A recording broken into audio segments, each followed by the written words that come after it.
जय श्री कृष्ण। श्री राधा कृष्णाय नमः। स्वागत है आप सभी का मेरे यूट्यूब चैनल पर। आज मैं आपको राधा अष्टमी की कथा सुनाऊंगा, यानी राधा रानी जी के जन्म की कथा। राधा अष्टमी का एक महत्वपूर्ण और महान पर्व है जो भगवान श्री कृष्ण की प्रिय सखी राधा जी के जन्म उत्सव के रूप में मनाया जाता है। इस दिन विशेष रूप से भक्तजन राधा जी की पूजा अर्चना करते हैं और उनके जीवन की महिमा को समझने का प्रयास करते हैं। इस व्रत के साथ जुड़ी एक बहुत ही दिलचस्प कथा है जो राधा जी की दिव्यता और उनकी महिमा को दर्शाती है। कहते हैं कि अगर भगवान कृष्ण को पाना है, भगवान कृष्ण का आशीर्वाद चाहिए, तो राधा रानी जी की पूजा जरूर करें, क्योंकि राधा रानी जी बहुत जल्दी प्रसन्न हो जाती हैं और आशीर्वाद देती हैं। प्राचीन काल की बात है, जब धरती पर राक्षसों का अत्याचार बढ़ गया था और धार्मिकता का पतन हो रहा था। इस समय भगवान श्री कृष्ण ने अवतार लिया था, लेकिन उनके साथ ही राधा जी भी उपस्थित थी। उनके प्रेम और भक्ति का आदर्श उदाहरण थी। राधा जी का जन्म यदुवंश में हुआ था। उनकी माता पिता राजा वृषभानु और रानी कीर्ति बहुत ही धर्मपरायण और भगवान नारायण के भक्त थे। राधा जी के जन्म के समय एक अद्भुत चमत्कार हुआ। जैसे ही राधा रानी जी ने जन्म लिया, उनके आसपास एक दिव्य प्रकाश फैल गया। इस दिव्य प्रकाश ने धरती को राक्षस और पापों से मुक्त करने का संकेत दिया। जब राधा रानी जी का जन्म हुआ था तो पहले एक प्रकाश पुंज आया और प्रकाश पुंज में से ही राधा रानी जी एक बालक के रूप में माता कीर्ति के बगल में विराजमान हो गई। माता कीर्ति के पेट से राधा रानी जी ने जन्म नहीं लिया था, राधा रानी जी का प्राकट्य हुआ था। जिस प्रकार से जेल में भगवान श्री कृष्ण पहले चतुर्भुज रूप में आए, फिर बालक का रूप धारण कर लिया, उसी प्रकार से राधा रानी जी ने भी बालक का रूप धारण किया था। क्योंकि भगवान कभी गर्भ से जन्म नहीं लेते, वह पहले दर्शन देते हैं और फिर उसके बाद में बालक रूप धारण कर लेते हैं। राधा जी की महिमा का वर्णन करने के लिए बहुत सी कहानियाँ और कथाएँ प्रचलित हैं। उनके जीवन में प्रेम और भक्ति की कई अद्भुत घटनाएं थीं। वे भगवान श्री कृष्ण की प्रिय सखी और उनकी भक्ति की गहराई से सभी भक्तों को मंत्रमुग्ध कर दी थी। राधा रानी जी और भगवान श्री कृष्ण में कोई भेदभाव नहीं है, क्योंकि देखने में दो हैं, लेकिन दोनों कहते हैं कि दो देह एक प्राण हैं। वही भगवान श्री कृष्ण हैं तो वही राधा रानी जी हैं। राधा जी के प्रेम और भक्ति ने श्री कृष्ण को भी प्रेरित किया। राधा जी ने हमेशा कृष्ण के साथ गहराई से जुड़े रहने और उनकी सेवा करने का प्रयास किया। राधा माता श्री कृष्ण के साथ गोलोक में निवास करती थी। एक बार भगवान श्री कृष्ण को गोलोक में राधा नजर नहीं आई और कुछ समय बाद वे अपनी सखी विरजा के साथ घूमने चले गए। जब राधा को इस बात का पता चला तो वे अत्यंत क्रोधित हो गई और तुरंत कृष्ण भगवान के पास पहुंची। वहाँ उन्होंने भगवान श्री कृष्ण को कठोर शब्दों में उलाना दिया। राधा का यह आचरण श्री कृष्ण के प्रिय मित्र सीदामा को अच्छा नहीं लगा था। बिना किसी विचार के सीदामा ने राधा जी को श्राप दिया कि वे पृथ्वी पर जन्म लेंगी। राधा के गुस्से से आहत होकर विरजा भी वहाँ से चली गई और नदी का रूप धारण कर लिया। श्री दामा से श्राप मिलने के बाद राधा ने भी उन्हें श्राप दिया कि वे राक्षस कुल में जन्म लेंगे। इसी श्राप के परिणाम स्वरूप श्री दामा का जन्म शंखचूड़ दानव के रूप में हुआ, जो आगे चलकर भगवान विष्णु का महान भक्त बना। दूसरी ओर राधा ने पृथ्वी पर वृषभानु जी के घर पुत्री के रूप में अवतार लिया। राधा का जन्म वृषभानु जी के घर तो हुआ, लेकिन देवी कीर्ति के गर्भ से नहीं।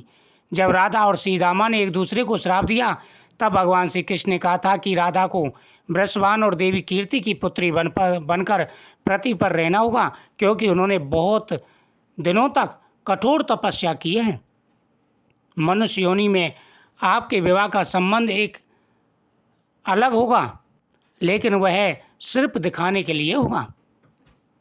संसार के सामने वृषभानु जी की पत्नी गर्भवती हुई और जिस प्रकार एक शिशु का जन्म होता है, उसी प्रकार देवी कीर्ति का भी प्रसव हुआ। हालांकि वास्तव में राधा रानी जी का जन्म गर्भ से नहीं, उनका प्राकट्य हुआ था। द्वापर युग की बात है, बड़े भयंकर राक्षस उत्पन्न हो गए थे। सभी राक्षस परेशान और दुखी करने लगे तो सभी देवता भगवान विष्णु के पास गए और भगवान विष्णु से प्रार्थना करने लगे कि हे प्रभु, राक्षस पृथ्वी पर बहुत बढ़ चुके हैं, राक्षसों से देवता मनुष्य सभी परेशान हैं, कृपा करके हमारे दुखों का अंत करें। भगवान विष्णु ने कहा, हे देवताओं, किसी भी प्रकार की चिंता मत करो, मैं तुम्हारे कष्टों को जानता हूँ और मैं तुम्हारे कष्टों को दूर करने का प्रयत्न भी करूँगा। लेकिन द्वापर युग में मेरा जन्म नहीं, भगवान श्री कृष्ण का जन्म होने वाला है। भगवान श्री कृष्ण अवतार धारण करेंगे और वही राक्षसों का नाश करेंगे, दोबारा से धर्म की पुनः स्थापना होगी। सभी देवता भगवान विष्णु के साथ भगवान शिव को साथ लेकर के गोलोक धाम के लिए चल दिए। गोलोक धाम की शोभा बड़ी निराली है, करोड़ों सूर्यों के समान वहाँ पर प्रकाश होता है। लेकिन वहाँ सूर्य का प्रकाश नहीं, वहाँ पर सूर्य का प्रकाश नहीं जाता, वहाँ पर मणियों का प्रकाश होता है। सभी देवता राधा रानी जी और भगवान कृष्ण के दर्शन करके मंत्रमुग्ध हो गए और हाथ जोड़ के भगवान की अनेक प्रकार से स्तुति करने लगे। भगवान विष्णु ने कहा कि हे प्रभु, अब आपके अवतार लेने का समय आ चुका है, क्योंकि पृथ्वी पर राक्षस बहुत ज़्यादा बढ़ चुके हैं।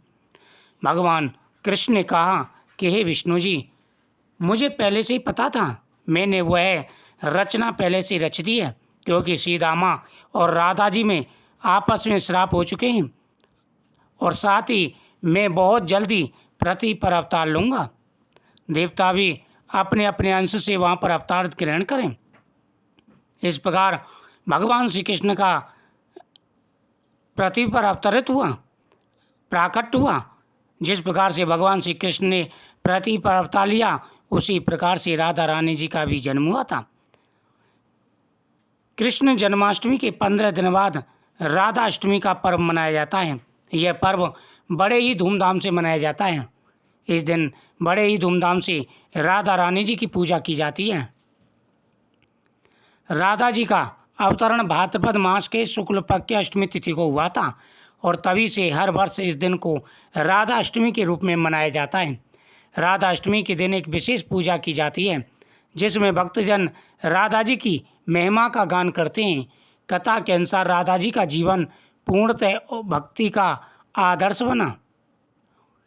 एक बार जब श्री कृष्ण ने राधा जी से पूछा कि उनकी भक्ति का रहस्य क्या है, तो राधा जी ने उत्तर दिया कि उनकी भक्ति में केवल प्रेम और समर्पण है।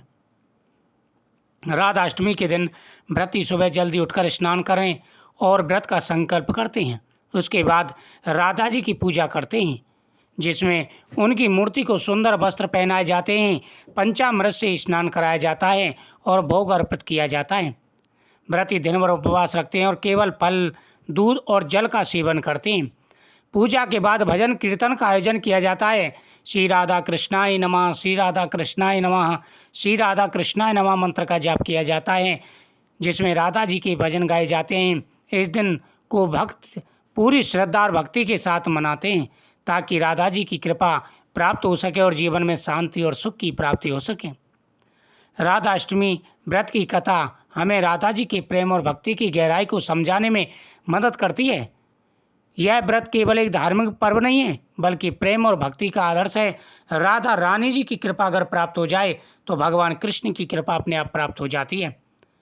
तो सभी प्रेम से इस उत्सव को मनाएं, धूमधाम से इस पर्व को मनाएं, क्योंकि राधा रानी जी की कृपा अगर आपके ऊपर हो गई तो भगवान कृष्ण की कृपा अपने आप आपके ऊपर हो जाएगी।